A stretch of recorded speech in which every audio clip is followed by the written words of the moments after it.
G creation Tamil நேயர்களுக்கு வணக்கம். உங்களுக்கு யோகங்களை வாரி வழங்கக்கூடிய சனி பகவானின் பயிற்சி வாக்கிய கணித பஞ்சாங்கப்படி வரும் மார்ச் மாதம் 6ஆம் தேதி நடைபெறவிருக்கிறது. சுபஸ்ரீ விஸ்வாவசு வருடம் மாசி மாதம் 22ஆம் தேதி, அதாவது மார்ச் மாதம் 6ஆம் தேதி வெள்ளிக்கிழமை அன்று காலை 7:56 மணியளவில் பூரட்டாதி நட்சத்திரம் 4ஆம் பாதத்தில் மீன ராசியில் வாக்கிய கணித ரீதியாக சனி பகவான் பயிற்சியாக போகிறார். 24/4/2028 வரை அங்கேதான் அமர்ந்து பலன்களை மற்ற ராசிகளுக்கும் வாரி வழங்கப் போகிறார்.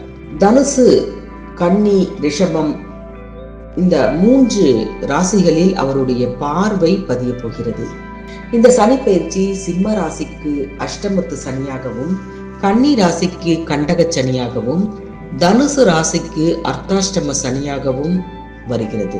மகர ராசிக்கு 7.5 சனியில் இருந்து முற்றிலும் விடுதலை கிடைக்கப் போகிறது. கும்ப ராசிக்கு குடும்ப சனியாக வந்து அமரப்போகிறார்.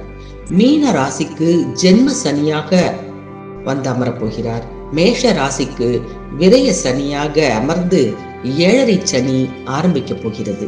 சனி விலகக்கூடிய ராசிக்காரர்கள் நல சக்கரவர்த்திக்கு சனி விலகி அருள் கொடுத்த தலமான திருநள்ளாருக்கு சென்று உங்களுக்கு, அதாவது உங்கள் ராசிக்கு யோகம் பெற்ற நாளில் பரிகாரம் செய்து கொள்ள வேண்டும்.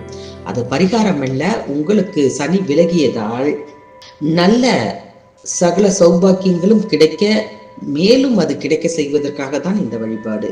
உங்களுடைய சுய ஜாதகத்தில் சனி எத்தனையாவது சுற்று நடக்கிறது என்பதை பொறுத்துதான் இந்த 7.5க்கான பதிலையும் 7.5க்கான பலனையும் 7.5க்காக எந்த கோவிலுக்கு செல்ல வேண்டியது என்பதையும் நீங்கள் தெரிந்து கொள்ள முடியும். குச்சானூர், திருக்கொள்ளிக்காடு, திருக்கொடியலூர், பெருச்சி கோவில் போன்ற சனி பகவானுக்குரிய தலங்களுக்கு சென்று வழிபட வேண்டியது அவசியம். அருகில் உள்ள சிவாலயங்களுக்கு சென்று அங்குள்ள சனி பகவானுக்கு எல் தீபம் ஏற்றி அவரை வழிபட்டும் வரலாம். இந்த சனியின் சஞ்சார காலத்தில் 3 முறை குரு பயிற்சியும் நடக்கப் போகிறது.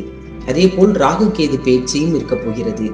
இதையெல்லாம் கொண்டு இந்த 12 ராசிக்கும் என்னென்ன பலன்கள் கிடைக்கும் என்பதை இனிவரும் தொடர் பதிவுகளில் பார்க்கலாம்.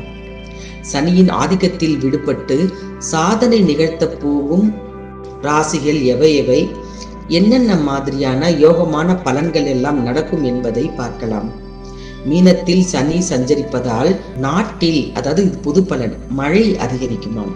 உச்சம் பெற்ற சுக்கிரனும் சனியோடு இணைந்திருப்பதால் சனி செவ்வாய் பார்வை காலங்களிலும் அவற்றின் சேர்க்கை காலத்திலும் உலக நாடுகளுக்குள் பிரச்சனைகள் தலை தூக்கும் என்று கணித்திருக்கிறார்கள் மிகப்பெரிய வல்லுநர் ஜோதிடர்கள்.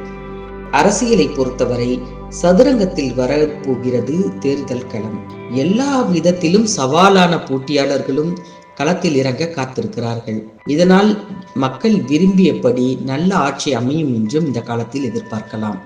அதே நேரத்தில் உச்ச குருவின் சஞ்சாரத்தில் கல்வித்துறையில் மிகுந்த முன்னேற்றம் ஏற்படும் என்றும், ஆச்சரியப்படும் விதத்தில் இளம் கலைஞர்கள் உருவாகப் போகிறார்கள் என்பதையும் கணித்திருக்கிறார்கள். ஜோதிடம், ஆன்மீகம், பத்திரிகை, கணிப்பொறித்துறை, கட்டிடத்துறை போன்றவை நன்கு வளர்ச்சி பெறும். வெள்ளி, தங்கம் போன்றவற்றின் விலை நினைக்க இயலாத அளவுக்கு உயரமாம். பெட்ரோல், டீசல், எரிவாயு போன்றவற்றின் விலை ஏற்ற இறக்கத்துடன் காணப்படும் என்றும், அரிசி, பருப்பு, காய்கறி போன்றவற்றின் விலை ஏறுமுகமாகவே இருக்கும் என்றும் கணித்திருக்கிறார்கள். ஆக இந்த சனி பயிற்சியை பொறுத்தவரை பொதுவாக நாட்டில் நடக்கக்கூடிய பலன்கள் இதுதான் என்றாலும் 12 ராசிக்கும் தனித்தனியான பலன்கள் இருக்கின்றன. அந்த பலன்களை தொடர்ந்து பார்ப்போம். இது போன்று எல்லா ராசிகளின் பலன்களை தொடர்ந்து பார்க்க மறக்காமல் ஜி கிரியேஷன் தமிழ் சேனலை சப்ஸ்கிரைப் பண்ணி வைத்துக் கொள்ளுங்கள். நன்றி, வணக்கம்.